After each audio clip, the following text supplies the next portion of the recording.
Friends, देखिए आप लोगों की जो समस्या है बीएसएससी और बीपीएसएससी के एग्ज़ाम डेट एक ही दिन हो रहे हैं, उसको लेकर उस न्यूज़ को लेकर ना सिर्फ समाचार चैनल बल्कि हर जगह पेपर, न्यूज़, अखबार, व्हाट्सएप, फेसबुक, ट्विटर हर जगह मतलब उस बात को उठाया जा रहा है। फिर भी सरकार पर कोई भी असर नहीं पड़ रहा है, आयोग पर कोई असर नहीं पड़ रहा है। आज देखिए आज ही के पेपर में एक नया इस पर अपडेट आया है और सेम प्रॉब्लम जो है उसको दर्शाया गया है। स्टूडेंट का जो है वहाँ पर फीडबैक भी लिखा है। क्या है न्यूज़, उसको हम जरा देखते हैं।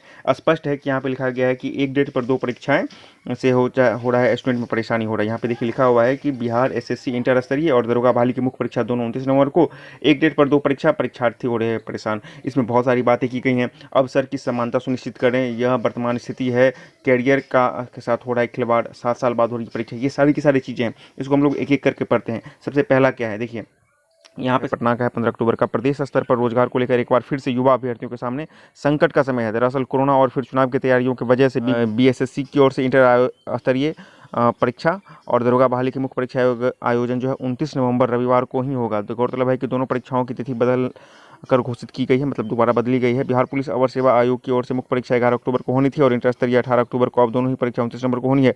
जबकि बिहार के अधिकांश परीक्षार्थी ऐसे हैं जिन्होंने दोनों परीक्षाओं के लिए आवेदन किया हुआ है, लेकिन परीक्षा की एक ही होने के से उन लोगों में उपायों की स्थिति है।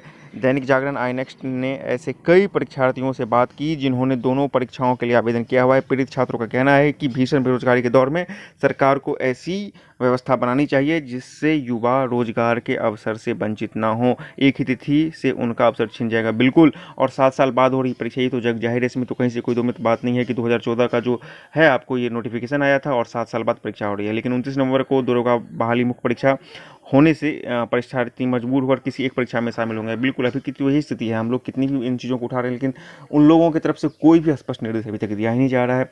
पता नहीं क्या दोनों को पीर पकड़ लिया है, दोनों ही आयोग को, दोनों अड़ गए हैं। बीपीएसएससी तो अड़ी ही हुई है, वो तो मतलब बिल्कुल अड़ियल बन गई है, लेकिन बीएसएससी की तरफ से भी कोई चीज़ नहीं आ रहा है। इसमें से एक बड़े अवसर से वंचित हो जाएंगे। वहीं दरोगा बहाली परीक्षा में शामिल होने वाले परीक्षार्थी सुधीर यादव ने बताया कि उन्होंने एसएससी इंटर स्तरीय परीक्षा में भी आवेदन किया था और वह अब उपायों की स्थिति में है। सिर्फ एक ही नहीं बल्कि हर एक स्टूडेंट जो इस तरह के हैं, करीब 30 से 40% उनमें ये स्थिति है। देखिए यहाँ पे और भी बातें की गई हैं। अवसर की समानता करें सुनिश्चित, बिल्कुल। यदि आप किसी को एक एग्जाम से बैठने से वंचित करें तो वहाँ पर अवसर की समानता का जो यहाँ पर पालन नहीं किया जा रहा है। प्रतियोगी परीक्षा विशेषज्ञ डॉक्टर एम रहमान ने बताया कि जो परीक्षार्थी बड़ी लगन से एसएससी इंटर स्तरीय परीक्षा की तैयारी कर रहे थे, अब वे दरोगा मुख्य परीक्षा में भी शामिल होने के लिए सूचित किए गए हैं। ऐसे हजारों कैंडिडेट का करियर खतरे में। उन्होंने सरकार से मांग किया कि इस भीषण बेरोजगारी के दौर में सरकार कम से कम अवसर की समानता सुनिश्चित करे ताकि बिहार के युवा भविष्य को एक बेहतर कल मिल सके। इसलिए दोनों ही परीक्षाओं को कम से कम 1-2 दिन का अंतर, बिल्कुल हाँ, आप एक सप्ताह का नहीं रखिए ना, आप 1-2 दिन का अंतर कर दीजिए ना। ऐसे भी कई बार हुआ है। आप मतलब कि आप देखे होंगे, ठीक है। अब बीएसएससी वाले के लिए एक बोला जा रहा है ना, बीएसएससी वाले के बोला कि यदि बीएसएससी 29 को टाल देगी तो वो नहीं हो पाएगा। बिल्कुल, अभी तो बहुत मुश्किल से बीएसएससी 29 तारीख को एग्जामिनेशन करवा पाई है। तो मैं इस चीज़ को सहमत हूँ कि फिर टाल दिया जाएगा कि आगे सारे संडे के डेट फुल है। तो ठीक है, मैं बीएसएससी वाले से या फिर बीपीएसएससी वाले से आप 1-2 दिन पीछे कर लो ना। 26 को आपको विधानसभा चुनाव का जो है डेडलाइन खत्म हो रहा है, 26 नवंबर को सरकार गठन की बात है, उससे पहले कर लो आप। ठीक करने को यदि आप चाहोगे ना, कोई भी कुछ भी कर सकता है, लेकिन यहाँ पे तो कोई चाह ही नहीं रहा है ना। सब तो अपनी अपनी बातों पे अड़े हुए हैं। तो यही स्थिति है। लेकिन इसमें किसका नुकसान हो रहा है, तो स्टूडेंट वर्ग का बहुत बहुत ज़्यादा नुकसान हो रहा है। उनको अंदाजा भी नहीं है, मतलब एक जो लंबा पीरियड है 7 साल का, उनका एक जबानी बीत गया है। यहाँ पे इस 7 साल में बहुत कुछ बदल गया है, लेकिन क्या करें, आयोग तो हठधर्मिता से चल रही है। फिलहाल यह वर्तमान स्थिति क्या है। यहाँ पे दरोगा बहाली के 2446 पद के लिए 29 नवंबर को मुख्य परीक्षा आयोजित की जाएगी, जबकि लगभग 11,000 पदों के लिए बीएसएससी इंटर स्तरीय यहाँ पे करीब 13,000 पोस्टें, ठीक है ना, जो है वो भी इसी तिथि को आयोजित करेगी। जानकारी के मुताबिक 10,000 से अधिक परीक्षार्थी ऐसे हैं जिनका दोनों एग्जामिनेशन कॉमन है, ठीक है। अब देखिए, करियर के साथ तो खिलवाड़ हो ही रहा है। छात्र जनाधिकार प्रदेश अध्यक्ष कौन बोल रहे हैं, विशाल इंजीनियर विशाल कुमार ने कहा कि छात्र नियमित रूप से इन परीक्षाओं की तैयारी करते हुए इनमें शामिल होने की तैयारी में थे।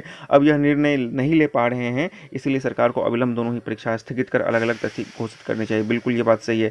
कुछ स्टूडेंट का भी वक्तव्य है। यहाँ पे देखिए, देवदत्त कुमार बोल रहे हैं कि दोनों ही परीक्षाओं की तिथि शेड्यूल कर दी गई है। इसके बाद भी दोनों की तिथि एक ही दिन होना आश्चर्य की बात है, इसमें बदलाव होना चाहिए। मोनू गुप्ता भी बोल रहे हैं कि मैंने दोनों परीक्षा दी हैं, समस्या है कि किस परीक्षा में बैठें और किस परीक्षा को छोड़ दें, निर्णय नहीं ले पा रहा हूँ। मोनू जी, आप ही की तरह हजारों छात्र निर्णय नहीं ले पा रहे हैं। शुभम कुमार बोल रहे हैं दोनों परीक्षाओं का डेट चेंज होना चाहिए ताकि परीक्षार्थी दोनों ही परीक्षाओं में अलग अलग तैयारी सुनिश्चित कर सके। ये बहुत बड़ी विडंबना है।